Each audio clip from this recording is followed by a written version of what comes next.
de la représentante des écologistes, et j'y reviendrai tout à l'heure, mais puisque vous nous avez beaucoup comparé aux Hauts-de-France, je voudrais vous donner simplement 2 chiffres qui me paraissent assez éloquents sur l'efficacité de l'action publique. Évidemment, il faut la rapprocher de l'action de l'État, mais aussi des collectivités locales. Vous avez oublié de mentionner le taux de chômage des Hauts-de-France de 8,7% et celui d'Auvergne-Rhône-Alpes de 6,3%. Et donc je pense que finalement l'action publique que nous déployons contribue à cette bonne santé de l'emploi dans notre région et de l'activité économique, et que finalement vos propositions qui consistent à dépenser plus, endetter plus, fiscaliser plus, que nous retrouvons dans la gestion de vos collectivités locales, ne correspond absolument pas à la trajectoire que nous employons, avec une efficacité qui se démontre sur les résultats économiques de notre région. Quant à la décarbonation de la région, je rappelle que vous étiez un certain nombre sur la partie gauche de cet hémicycle à vous opposer à l'EPR de la Plaine de l'Ain, qui fera de notre région en 2040 la productrice de 75% de l'électricité décarbonée de France, pour tout le pays, ce qui veut dire qu'en nous engageant aux côtés de l'évolution de cette EPR, évidemment, nous avons fait une fois de plus les bons choix. Sur les interventions du groupe du Rassemblement national, finalement, vous allez dans les tréfonds du compte administratif, mais vous oubliez l'essentiel. Vous oubliez l'essentiel quand vous parlez des aides aux collectivités locales. Vous oubliez l'essentiel. 2023, budget de l'aménagement du territoire, 122 millions d'euros. 2024, budget de l'aménagement du territoire, 178 millions d'euros, c'est-à-dire 45% d'augmentation d'aides aux communes et aux collectivités locales. Et évidemment, les aides aux communes varient en fonction des années. Vous comparez une commune de 3 000 habitants, une commune de 18 000 habitants. Vous comparez un département qui a un pacte signé avec la région, un département qui n'en a pas. Il n'y a finalement rien en commun. Et forcément, au bout d'un moment, les comparaisons ne valent pas raison. Je voudrais simplement vous dire que il me semble que vous n'êtes pas le mieux placé pour parler de confusion entre les partis politiques, chers collègues. Parler de l'UMPS devrait vous rappeler aussi une confusion, celle LFI-RN, qui sont devenus, depuis la première censure, des alliés objectifs à la fois sur le terrain et à l'échelle nationale.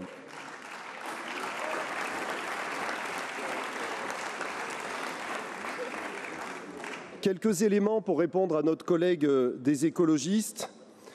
On a l'habitude des leçons de l'ultra-gauche dogmatique ici. On a l'habitude de vous entendre. Je voudrais rentrer un peu plus dans les détails que ce qu'a pu le faire le représentant du groupe des Républicains pour vous donner quelques éléments sur la métropole dont vous prenez référence pour parler du budget régional. Explosion de la fiscalité, plus 20 à plus 30%, le versement mobilité poussé à son maximum à 2%, le taux des DMTO augmenté, le taux de la CFE augmenté, le taux de la taxe de séjour augmenté, le prix de l'eau augmenté 40% plus cher que dans les autres territoires comparables, la taxe d'assainissement augmentée à 2 reprises de 15%. Et en effet, beaucoup de suppressions de subventions pour le monde culturel. On a connu l'opéra au début de ce mandat et maintenant c'est le musée des Confluences. Et vous voudriez vraiment que nous fassions comme la métropole? Je pense que c'est une plaisanterie, chère madame. Et quand vous parlez de budget insincère, je voudrais simplement vous rappeler 2 chiffres. Fonctionnement exécuté à 95%, investissement exécuté à 97%. Nous avons donc un budget parfaitement sincère.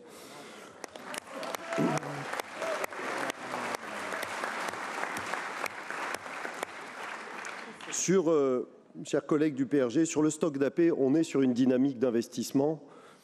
Cette dynamique d'investissement, elle se traduit au travers de nos budgets. Quand on inscrit 1,4 milliard d'investissement et qu'on en réalise 1,360 milliard, forcément, il reste du stock d'AP, il reste 40 millions. On a inscrit 1,7 milliard d'investissement sur le budget qui est en cours. Nous allons donc consommer un peu plus vite les stocks sur l'année qui vient. Et donc, nous avons globalement un stock d'investissement étal depuis le début de ce mandat qui ne porte aucune inquiétude. Quant à dire que les communes assurent la trésorerie de la région, alors là, il va peut-être falloir revoir la formule. Je rappelle que nous versons des subventions aux communes. Vous avez dit 7 formules exactement, je l'ai noté.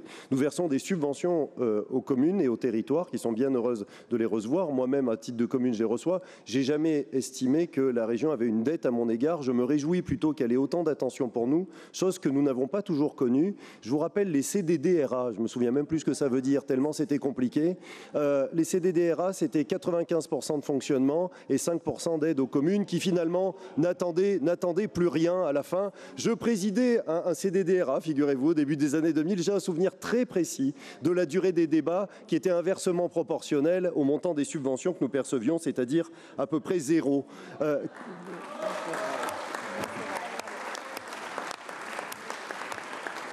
Et finalement, dois-je vous dire que nous parler d'une bonne gestion de la région se résumant à une journée de séance plutôt que 2, c'est le signe qu'on n'a pas grand-chose à dire sur ce compte administratif. Mais enfin, passons.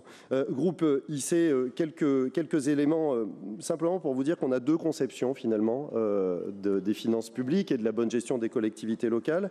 Nous considérons que les usagers doivent participer au coût des services et vous considérez que le prix des services doit être payé par l'impôt et donc par les contribuables. Ça n'est pas la même conception et en effet, je vous confirme que lorsque le tarif des transports augmente, il laisse toujours à la charge de la collectivité plus de 80%, c'est-à-dire payé par l'ensemble des contribuables et par les finances de la région. Et donc le prix des services reste toujours, notamment pour les transports, inférieur à 20% de son coût réel, ce qui fait quand même un coût extrêmement raisonnable. Et non, nous ne voulons pas faire varier la fiscalité de nos concitoyens. Il nous semble que les usagers des transports, qui peuvent en plus souvent faire financer le coût par leurs entreprises, les usagers des transports doivent participer au coût des services. Quant aux comparaisons que vous pourriez faire avec les autres régions, je voudrais vous dire simplement qu'en effet, il est difficile d'obtenir livraison des rames de transport, même quand nous les commandons, et même dans les délais, et même de les maintenir. Vous vous souvenez des difficultés qu'on a eues sur les budgets précédents, mais sur le taux d'occupation des transports. Et ça, c'est un chiffre qui vient de l'Agence de régulation des transports,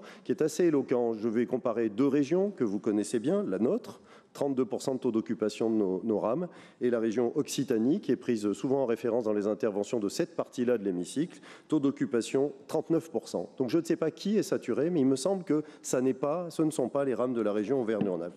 Vous aurez compris que je conclus cette intervention avec toujours la même fierté que vous adorez. Nous sommes bien la région la mieux gérée de France.